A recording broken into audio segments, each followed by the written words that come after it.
Sir, Sabarimala യുവതീ പ്രവേശനവുമായി ബന്ധപ്പെട്ട് നമ്മുടെ സുപ്രീം കോടതിയുടെ ഭരണഘടനാ ബെഞ്ച് ഒരു നിർണായക തീരുമാനം എടുത്തിരിക്കുകയാണ്.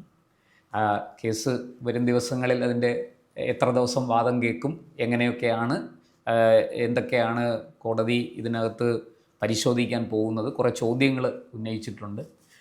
മാത്രമല്ല, ഈ വിഷയത്തിൽ സംസ്ഥാന സർക്കാരിൻ്റെ അഭിപ്രായം അറിയിക്കാൻ പറഞ്ഞിരിക്കുകയാണ്. കേന്ദ്ര സർക്കാരിനോടും അഭിപ്രായം തേടിയിട്ടുണ്ട് കോടതി. ആചാരാനുഷ്ഠാനങ്ങൾ, പാരമ്പര്യം, ഇതൊക്കെ ചർച്ചയാവും ഇതിനകത്ത്. വീണ്ടും നേരത്തെ ഈ കേസിൽ സുപ്രീം കോടതി വിധി പറഞ്ഞിരുന്നപ്പോൾ എങ്ങനെയാണോ ഇതെല്ലാം ചർച്ച ചെയ്ത്, അതുപോലെ വീണ്ടും ഒരിക്കൽ കൂടി ചർച്ചയാകാൻ പോവുകയാണ്. ഇവിടെ എൻ്റെ ചോദ്യം, സംസ്ഥാന സർക്കാർ ഈ സുപ്രീം കോടതിയിൽ നിന്ന് കിട്ടുന്ന നിർദ്ദേശമനുസരിച്ച് യുവതീ പ്രവേശനം ആകാമെന്നാണോ, അതോ യുവതീ പ്രവേശനം വേണ്ട, പഴയതുപോലെ തന്നെ തുടരട്ടെ എന്ന രീതിയിൽ ഒരു സത്യവാങ്മൂലം കൊടുക്കാനാണോ സാധ്യത? സാറിന് എന്ത് തോന്നുന്നു? ഒരു കാരണവശാലും കേരള സംസ്ഥാന സർക്കാരിന് പഴയ സ്റ്റാൻഡിൽ നിൽക്കാൻ കഴിയില്ല. യുവതീ പ്രവേശനം പരോക്ഷമായി എങ്കിലും എതിർക്കുന്ന ഒരു സ്റ്റേറ്റ്മെൻറ്റേ അവർക്ക് കൊടുക്കാൻ കഴിയുള്ളൂ. അതായത് നിലപാടിൽ വെള്ളം ചേർക്കും. നിലപാടിൽ ഒരുപാട് വെള്ളം ചേർക്കും. എന്തുകൊണ്ടാണ് സാർ? അല്ലെങ്കിൽ അവർക്ക് നിൽക്കാൻ കഴിയില്ല. അടുത്ത തെരഞ്ഞെടുപ്പിൽ അടപടലം പൊട്ടിപ്പോവും. ഇപ്പോൾ വീണ്ടും പഴയ സ്റ്റാൻഡിലേക്ക് പോവുകയോ തിരിച്ച് കളി നടത്തുകയോ ചെയ്താൽ. അതായത് സാർ, 2019 ലോക്സഭാ തെരഞ്ഞെടുപ്പിലുണ്ടായ കനത്ത തിരിച്ചടി, അതെ, അത് സംഭവിക്കും എന്ന് CPM ഭയപ്പെടുന്നുണ്ട്. ഞാൻ LDF അല്ല ഉദ്ദേശിക്കുന്നത്, CPM പൂർണ്ണമായും ഭയപ്പെടുന്നുണ്ട്. അതുകൊണ്ടാണ് അവർ അയ്യപ്പ സംഗമം തന്നെ നടത്താൻ കാര്യം. കാരണം പറ്റിയ തെറ്റുകൾ കഴുകിക്കളയാനായിട്ടുള്ള ഒരു പാപ പരിഹാര ക്രിയയായിട്ടാണ്, പാവക്കറകൾ പമ്പയിൽ കഴുകിക്കളയാനുള്ള ഒരു ശ്രമമാണ്. പക്ഷെ അത് വെളുക്കാൻ തേച്ചത് വേണ്ടായതുപോലെ തീർച്ചയായിട്ടും അങ്ങനെയല്ലേ വരുള്ളൂ. അയ്യപ്പൻ അപാരമായ പണി കൊടുത്തുകൊണ്ടിരിക്കുകയാണെന്നുള്ളതാണ് നമ്മൾ മനസ്സിലാക്കേണ്ടത്. യുവതീ പ്രവേശനം മുതൽ ഇങ്ങോട്ട് നോക്കിക്കഴിഞ്ഞാൽ ഇലക്ഷനിൽ പരാജയങ്ങൾ കൊടുക്കുന്നു, ഭരണതലത്തിൽ പരാജയങ്ങൾ കൊടുക്കുന്നു, പലർക്കും രോഗം, കേസ്, പ്രശ്നങ്ങൾ, ഇതെല്ലാം കൊണ്ട് അവർ തന്നെ, അതായത് യാതൊരു വിശ്വാസവും വലിയ പ്രതിസന്ധി നേരിടുക, വലിയ പ്രതിസന്ധി, ദൈവവിശ്വാസമില്ല, ജ്യോതിഷത്തിൽ വിശ്വാസമില്ല, മറ്റൊന്നിലും വിശ്വാസമില്ലാത്ത പലരും ഇപ്പോൾ വിശ്വസിച്ച് പോവുകയാണ്. അതെ അതെ, തലയിൽ മുണ്ടിട്ട് ജ്യോതിഷികളെ കാണുന്ന അവസ്ഥ, അവർ പറയുന്നത് അതുപോലെ കേട്ട് നടപ്പിലാക്കുന്ന അവസ്ഥയൊക്കെ, പരിഹാര കർമ്മങ്ങൾ ചെയ്യുക. അപ്പോൾ ഈ അവസ്ഥയിലേക്ക് വന്നിരിക്കുകയാണ്. അപ്പോൾ അതിൻ്റെ ഭാഗമായിട്ടാണ് അയ്യപ്പ സംഗമം നടത്തിയത്. അത് വെളുക്കാൻ തേച്ചത് പാണ്ടായെന്ന് മാത്രമല്ല, അത് കൂടുതൽ അവിടെ നടന്ന വലിയ കൊള്ള പുറത്തു വന്നത് എങ്ങനെയാണ്, അത് അയ്യപ്പ കോപം തന്നെയാണെന്നാണ് എനിക്ക് തോന്നുന്നത്. കാരണം അങ്ങനെ എന്നെ സൂചിപ്പിക്കാൻ നോക്കണ്ട, ചെയ്ത തെറ്റുകൾ തെറ്റായി തന്നെ കണ്ട് മാപ്പപേക്ഷിക്കുക എൻ്റെ അയ്യപ്പ ഭക്തരോട് എന്നുള്ള നിലപാട് തന്നെയാണ് എടുത്തിരിക്കുന്നതെന്നാണ് എനിക്ക് തോന്നുന്നത്. അതിനുള്ളൊരു അവസാനത്തെ ചാൻസ് ആയിട്ടാണ് ഈ സുപ്രീം കോടതിയുടെ ഇപ്പോഴത്തെ ഭരണഘടനാ ബെഞ്ചിന്റെ തീരുമാനം. ഏപ്രിൽ 7 മുതൽ 22 വരെ ഞങ്ങൾ കണ്ടിന്യൂസ് ആയി വാദം നടത്തി ഇത് തീരുമാനിക്കും. അതിന് മുമ്പായിട്ട് ഒരു മാസം മുമ്പേ നിങ്ങൾ ഇന്നേക്ക് ഒരു മാസത്തിനകം സത്യവാങ്മൂലം കൊടുക്കണം. ആ കൊടുക്കുന്നത് എങ്ങനെയായിരിക്കും? അപ്പോൾ എങ്ങനെയെങ്കിലും ഇത് മാറ്റിക്കൊണ്ട് പോകാമെന്നാണ് വിചാരിച്ചുകൊണ്ടിരുന്നത്. ഇലക്ഷൻ കഴിയുന്നവരെ ഇത് ഉരുട്ടി കൊണ്ടുപോകാം. അത് കഴിഞ്ഞിട്ട് ഇത് മതിയല്ലോ എന്ന് വിചാരിച്ചിരുന്നപ്പോഴാണ് ഇതൊന്നും പരിഗണിക്കാതിരുന്ന സുപ്രീം കോടതി തന്നെ പഴയ 9 അംഗ ബെഞ്ചിൽ 8 അവിടെ ഇപ്പൊ ഇല്ല, പോയി. ഇനി ജസ്റ്റിസ് സൂര്യകാന്ത് മാത്രമേ ഉള്ളൂ, അദ്ദേഹം മാത്രമേ നിലവിലുള്ളൂ.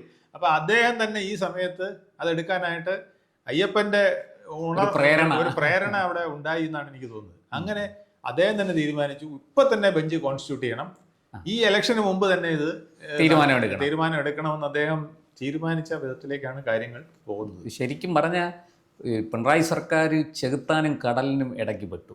കാരണം ഞാൻ അതിലേക്ക് വരാം സാർ. 2006 VS സർക്കാർ, 2016 പിണറായി സർക്കാർ, ഈ 2 സർക്കാരുകളും യുവതീ പ്രവേശനത്തെ അനുകൂലിച്ചുകൊണ്ടാണ് സത്യവാങ്മൂലം കൊടുത്തത്. പിന്നെ അതിന് മുൻ സർക്കാരുകൾ കൊടുത്തിരുന്ന UDF മാറ്റി കൊടുത്തതാണ്. അതെ, UDF കൊടുത്തിരുന്ന സത്യവാങ്മൂലം പിൻവലിച്ചാണ് VS സർക്കാർ പുതിയ സത്യവാങ്മൂലം കൊടുത്തത്. അവസാനം 2011 ഉമ്മൻചാണ്ടി സർക്കാർ വന്നപ്പോൾ ആ സത്യവാങ്മൂലം പിൻവലിച്ച് അവർ പാരമ്പര്യം എങ്ങനെയാണോ അത് തുടരട്ടെ എന്ന് പറഞ്ഞ് സത്യവാങ്മൂലം മാറ്റിക്കൊടുത്തു. ആ സത്യവാങ്മൂലത്തിനെ പിണറായി സർക്കാർ പിൻവലിക്കുകയും VS സർക്കാരിൻ്റെ കാലത്ത് കൊടുത്ത സത്യവാങ്മൂലമാണ് ഞങ്ങളുടെ നിലപാട് എന്ന് ആവർത്തിക്കുകയും ചെയ്തു കോടതി. അത് തന്നെയാണ്. ഇത്രയൊക്കെ ചെയ്ത സർക്കാരാണ് ഇപ്പോൾ ഇങ്ങനൊരു ഊരാക്കുടുക്കിൽപ്പെട്ടിരിക്കുന്നത്. ഇവിടെ നമുക്ക് വിശ്വസിക്കാമോ പിണറായി സർക്കാർ അങ്ങ് നേരത്തെ പറഞ്ഞതുപോലെ നിലപാടിൽ വെള്ളം ചേർത്തുകൊണ്ട് യുവതീ പ്രവേശനത്തിന് വിലക്കേർപ്പെടുത്തണം, പാരമ്പര്യം തുടരണം എന്ന ഒരു ഒരു ഒരു ഒരു സത്യവാങ്മൂലം കോടതിയിൽ കൊടുക്കും എന്ന് നമുക്ക് പൂർണ്ണമായിട്ടും വിശ്വസിക്കാൻ കഴിയുമോ? അത് അങ്ങനെ തോന്നുന്ന വിധത്തിൽ ഒരു സാധനം കൊടുക്കും. അത് അവർക്കതിന് അറിയാമല്ലോ, ഇതിൻ്റെ പുകമറ സൃഷ്ടിക്കാനായിട്ടും അതിനൊരു സിദ്ധാന്തം ഉണ്ടാക്കാനും ആ സിദ്ധാന്തത്തിൽ അധിഷ്ഠിതമായി ഇത് ഞാൻ മാറ്റി എന്ന് തോന്നുന്ന വിധത്തിൽ. നമ്മുടെ സൈദ്ധാന്തികൻ കുമാരപിള്ള സാറിന്റെ തന്ത്രം അക്ഷരാർത്ഥത്തിൽ എം ഇ ഗോവിന്ദൻ ഉടനടി നിങ്ങളെടുത്ത് പറയും. അതിന് യാതൊരു സംശയമില്ല. പിണറായി വിജയൻ പറയില്ല. അങ്ങനെ ഈ കാര്യങ്ങളൊന്നും ഈ സ്റ്റാൻഡ് മാറ്റി പറയാനൊക്കെ ഇച്ചിരി വിഷമമുള്ള ആളാണ്. അതുകൊണ്ട് ഗോവിന്ദനെ കൊണ്ട് പറയും, ഗോവിന്ദ മാസ്റ്ററെ കൊണ്ട് അത് ഭംഗിയായിട്ട് പറയിക്കും. അതൊരു സൈദ്ധാന്തിക പഠനമായിരിക്കും കേരളത്തിലെ ജനങ്ങൾക്ക്. അവസാനം യുവതി പ്രവേശനം വേണ്ട എന്നുള്ളത് അവിടെ കൊടുത്തതായിട്ട് തോന്നുന്ന വിധത്തിൽ ഒരു സാധനം. എന്നാൽ സ്ത്രീപക്ഷക്കാർക്ക് അല്ലെങ്കിൽ മോഡേൺ കൺസെപ്റ്റിൽ വിശ്വസിക്കുന്നവർക്ക്, ലിബറേഷൻ മൂവ്മെന്റുകളിൽ വിശ്വസിക്കുന്നവർക്ക്, ഫണ്ടമെന്റൽ റൈറ്റ്സ് പ്രധാനമാണ്, ഈ റിജിഡായിട്ടുള്ള ഉത്തരാധുനിക സിദ്ധാന്തങ്ങളിൽ അഭിരമിക്കുന്നവർക്ക് അവർക്ക് ഇത് തന്നെയാണ്. ഇന്ന് മന്ത്രി പി രാജീവിന്റെ സംഭാഷണം കേട്ടപ്പോൾ എനിക്ക് അങ്ങനെയാണ്. അദ്ദേഹത്തിന്റെ പത്രസമ്മേളനം ഉണ്ടായിരുന്നു. 12 എന്ന് പറഞ്ഞു, 12:30 എന്ന് പറഞ്ഞു. പിന്നെ അദ്ദേഹം 1 മണി കഴിഞ്ഞപ്പോഴാണ് പത്രക്കാരെ കണ്ടത്. കണ്ടു കഴിഞ്ഞ് അദ്ദേഹം പറയുന്നത് അദ്ദേഹം ചീഫ് ജസ്റ്റിസ് ആണെന്ന പോലെയാണ്. ഇത് പെട്ടെന്നൊന്നും അങ്ങനെ മറുപടി പറയാൻ പറ്റില്ല. കേന്ദ്ര സർക്കാർ ഇതാ 1 മിനിറ്റ് കൊണ്ട് രാവിലെ മറുപടി കൊടുത്തു. യുവതീ പ്രവേശനത്തിനെ ഞങ്ങൾ എതിർക്കുന്നു, ഈ പിന്നെ ഇപ്പോഴത്തെ വിധിയെ ഞങ്ങൾ എതിർക്കുന്നു, റിവ്യൂ ഹർജിയെ അനുകൂലിക്കുന്നു എന്നവർ ഭംഗിയായിട്ട് പറഞ്ഞു കഴിഞ്ഞു. അപ്പൊ പിന്നെ അവർക്ക് യാതൊരു വിധത്തിലും അഡീഷണൽ സോളിസിറ്റർ, അതെ, തുഷാർ മേത്തയാണ് പോയി പറഞ്ഞത്. നേരിട്ട് അദ്ദേഹം ഹാജരായി പറഞ്ഞു ഇത് റിലീജിയസ് ഫണ്ടമെന്റൽ പോളിസിയിൽ പെട്ടതാണ് ഈ സ്ത്രീ പ്രവേശനം എന്ന് പറയുന്നത്. പിന്നെ അയ്യപ്പന്റെ ആചാരങ്ങൾക്ക് വിരുദ്ധമാണ്, നൈസ്തിക ബ്രഹ്മചാരിയായ അയ്യപ്പന്റെ ആചാരങ്ങൾക്ക് വിരുദ്ധമാണ്. അപ്പൊ അത് റിലീജിയസ് ഒരു പർട്ടിക്കുലർ ക്ഷേത്രത്തെ ടെമ്പിളിന് ബേസ് ചെയ്തുകൊണ്ടുള്ള റിച്വൽസ് ആ ആചാരാനുഷ്ഠാനങ്ങളിൽ കൈകടത്താൻ കോടതിക്ക് അവകാശമില്ല, അധികാരമില്ല എന്നുള്ളതാണ്. കാരണം ഇതിനകത്തൊരു വലിയ പ്രശ്നമുണ്ടെന്ന്. ഇത് നിയമവും വിശ്വാസവും തമ്മിലുള്ള ഒരു ഏറ്റുമുട്ടലാണ്. ഇതിനകത്തെ പ്രശ്നം എന്ന് അറിയാമോ? 3000 വർഷം 5000 വർഷം പഴക്കമുള്ള ഹിന്ദു ആചാരങ്ങളെ ഈ മോഡേൺ ലോയുമായിട്ട് കണക്ട് ചെയ്യാൻ വലിയ പാടാണ്. ഇത് ഈ യങ് ലോയേഴ്സും മറ്റേ കുറച്ച് 2-3 സ്ത്രീകൾ, ഡോക്ടർ ലക്ഷ്മി ശാസ്ത്രിയും പ്രകടനാകുമാരിയും അൽക്കാ ശർമ്മയും സുധാ പാലും എല്ലാം കൂടെ ചേർന്ന് അവർക്ക് ഷൈൻ ചെയ്യാൻ വേണ്ടി കൊടുത്ത ഒരു സാധനമാണ് അത്. ഞങ്ങളാണ് സ്ത്രീകളുടെ അവകാശങ്ങൾ സംരക്ഷിക്കുന്നത് എന്ന് പറഞ്ഞ് സ്ത്രീ സുരക്ഷയുടെ അട്ടിപ്പേർ എന്ന് പറഞ്ഞുകൊണ്ട് കൊടുത്തതാണ്. നമ്മുടെ രാഹുൽ ഈശ്വർ ഇപ്പം പുരുഷന്മാർക്ക് വേണ്ടി പുരുഷ കമ്മീഷന് വേണ്ടി ഇതുപോലെ ഒരു ആളാവൽ പരിപാടി നടത്തിയതാണ്. ഇത് എടുത്ത് ദൂരെ കളയേണ്ടതായിരുന്നു സുപ്രീം കോടതി. ഇതൊന്നും അങ്ങനെ പെട്ടെന്ന് പരിഗണിക്കാൻ പറ്റില്ല. ഈ ഹർജി തന്നെ അനാവശ്യമായിരുന്നു. ഇപ്പൊ പിന്നെ ജസ്റ്റിസ് സൂര്യകാന്ത് അത് നോക്കുകയാണ്. ഈ PL ഇങ്ങനെ കൊടുക്കാമോ, PIL ഹർജിക്ക് തന്നെ സാധുതയുണ്ടോ എന്ന് പരിശോധിക്കണം. കാരണം ഇതാണ് പ്രശ്നം. നമ്മൾ 3000 വർഷം വരെ പുറകോട്ട് പോയി പിന്തുടരുന്ന ഒരു ആചാരത്തിന് ഇന്നത്തെ മോഡേൺ കൺസെപ്റ്റിലെ ഫണ്ടമെന്റൽ റൈറ്റ്സുമായിട്ട് ഇത് എങ്ങനെ മാച്ച് ചെയ്യുന്നത്? ഇപ്പൊ നാളെ പറയുകയാണ് പള്ളിയിൽ അച്ഛൻ വേണ്ട, പള്ളിയിൽ അമ്മയും കൂടെ വേണം എന്ന് പറഞ്ഞാൽ ബുദ്ധിമുട്ടായി, പ്രശ്നമായില്ലേ? പൂജാരി വേണ്ട, പൂജാരിണിയും കൂടെ വേണം. ഇപ്പൊ നമുക്കൊരു വിവാദം ഉണ്ടെങ്കിൽ ഒന്നും വേണ്ട, ഞാനും പ്രശാന്തും കൂടെ ചേർന്ന് ഈ മാർച്ചിൽ ഇതായിപ്പം ആറ്റുകാൽ പൊങ്കാല വരുന്നു, 2 കലം എടുത്ത് തലയെ വെച്ചോണ്ടേ ഞങ്ങൾക്കും പൊങ്കാല ഇടണം. പുരുഷന്മാർക്കും ഇതിനുള്ള അവകാശമുണ്ട്, സ്ത്രീക്ക് മാത്രമല്ല എന്നതിന്റെ ഇടയിൽ തള്ളിക്കറിയാൻ ഈ പിണറായിയുടെ പോലീസ് തന്നെ നമുക്ക് അടി തന്ന് ഓടിക്കും, കേസെടുക്കും, പ്രശ്നമാവും. വിഡ്ഢിത്തരങ്ങൾ, ഒന്നാന്തരം വിഡ്ഢിത്തരങ്ങളും ആവശ്യമില്ലാത്ത പ്രശ്നങ്ങളും ഉണ്ടാക്കുന്ന ചിലരെ ആണ്. ഇത്തരത്തിലുള്ളവരെ നമ്മൾ വളരെ സൂക്ഷിച്ചു വേണം. അതിനെ ഒരു രാഷ്ട്രീയ ലാഭത്തിന് വേണ്ടി ഉപയോഗിച്ചു. അതിനെ രാഷ്ട്രീയ ലാഭത്തിന് വേണ്ടി കൈ പൊള്ളിയെന്ന് മാത്രമല്ല, ഇപ്പൊ കൈ പുറത്ത് കാണിക്കാൻ പറ്റാത്ത വിധത്തിൽ വെണ്ണീറായി നിൽക്കുകയാണ്.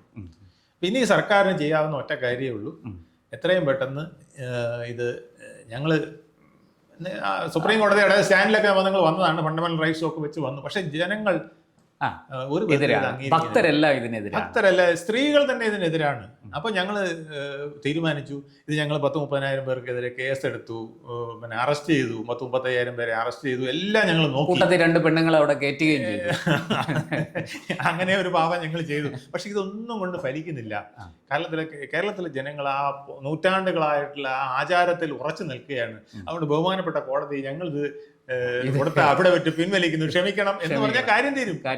ഇവർക്കും മാനം രക്ഷിക്കാം. അങ്ങനെ പറയുമ്പോൾ പിണറായിയുടെ ആ ഇരട്ടച്ചങ്കും അതാണ്, ആ വാൾത്തലപ്പിലൂടെയുള്ള നടപ്പും എല്ലാം മുഴുവനും അഹന്ത അഴിഞ്ഞില്ല. നമ്മൾ തെറ്റുപറ്റിയാൽ തെറ്റെന്ന് പറയണം.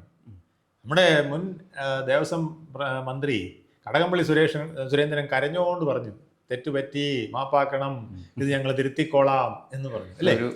ഇപ്പോഴത്തെ ഒരു ADGP കരയായിരുന്നു, നിന്ന നിപ്പി കരഞ്ഞുകൊണ്ടിരിക്കുകയായിരുന്നു. കാരണം ഇത് നമ്മൾ വിശ്വാസങ്ങൾ, അതെ, നമ്മുടെ സങ്കല്പങ്ങളും വിശ്വാസങ്ങളും, മനുഷ്യന്റെ ഏറ്റവും വലിയ സാധനം വിശ്വാസമാണ്. അതെ, ഞാൻ എന്ത് വിശ്വസിക്കുന്നു അതാണ് ഞാൻ, മനസ്സിലായില്ലേ? ആ വിശ്വാസം നമ്മൾ തകർന്ന ആ നിമിഷം ഒന്നുകിൽ നമ്മൾ ആത്മഹത്യ ചെയ്യും, അല്ലെങ്കിൽ എവിടെയെങ്കിലും പേടിച്ചു കൂടും. നമ്മൾക്ക് ഒരുപക്ഷെ മനോനില തെറ്റിപ്പോകും. ആ അവസ്ഥയിൽ നമ്മൾ എത്തിപ്പോകും. അതേപോലത്തെ ഒരു അവസ്ഥയിലാണ് ഇപ്പം നമ്മൾ നമ്മുടെ കേരള സർക്കാർ വന്ന് പെട്ടിരിക്കുന്നത്. മന്ത്രി രാജീവും മന്ത്രി മുഖ്യമന്ത്രിയും അതുപോലെ MP ഗോവിന്ദൻ അടക്കം എല്ലാവരും പെട്ടിരിക്കുകയാണ്. ഈ പെടലിൽ നിന്ന് രക്ഷ വേണമെങ്കിൽ ഒറ്റ കാര്യമേ ഉള്ളൂ, തെറ്റ്, മാപ്പ് മാപ്പ് മാപ്പ്. ഇത്രയും പറഞ്ഞാൽ അരിവാൾ ചുറ്റിയ നക്ഷത്രത്തിൽ വല്ല വോട്ടും കിട്ടി രക്ഷപ്പെടാം. ഇല്ലെങ്കിൽ ബംഗാളിതാ നേരം വിളക്കുമ്പം ഇവിടെയും ഉദിക്കും.